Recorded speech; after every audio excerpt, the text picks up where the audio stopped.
We begin with that breaking headline today. A Michigan doctor sentenced, being called a monster. A day of reckoning for the doctor who diagnosed hundreds of patients with cancer when they did not have it. Outside the court, the tears and anger. He lied to so many patients, giving many of them extensive chemotherapy, which then made them sick.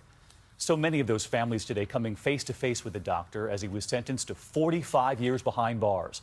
And you're about to hear what the doctor said to those families. ABC's Ron Claiborne leads us off. Judgment Day for the doctor who caused so much pain. Victims of Dr. Farid Fatah outside the courtroom where he was sentenced, hand in hand, then defiant. 45 years for the lives that he took. It just wasn't enough.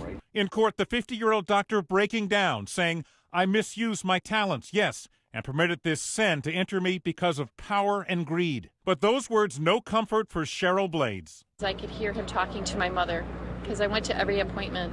So I could hear him talking to her and promising her to save her. In all, Fatah pleaded guilty to intentionally misdiagnosing more than 550 patients, often prescribing treatment for cancer that they did not have. He earned more than $17 million as a result.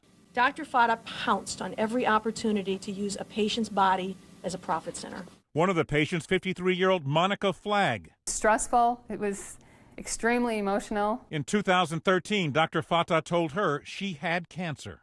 He finally said, "It is no longer smoldering. You have full-blown cancer." She later learned from another doctor she was perfectly healthy. I did one chemo treatment. The others did so many that they're practically dead anyway. This is just awful. And the question so many had, wasn't there anyone else in the doctor's office looking at those charts, those tests to know these people were healthy? Well, David, eventually another doctor in the same clinic as Dr. Fatah and an office worker, a staff member, did have their suspicions and took them to federal law enforcement officials. They were the whistleblowers. And in the meantime, a second opinion, you told me, saved some people from the same fate. Right. Some of those people who were diagnosed with cancer went to other doctors. Of course, that diagnosis was not confirmed. They did not go back to Dr. Fatah. They're the lucky ones. Always get a second opinion. All right, Ron, thanks so much.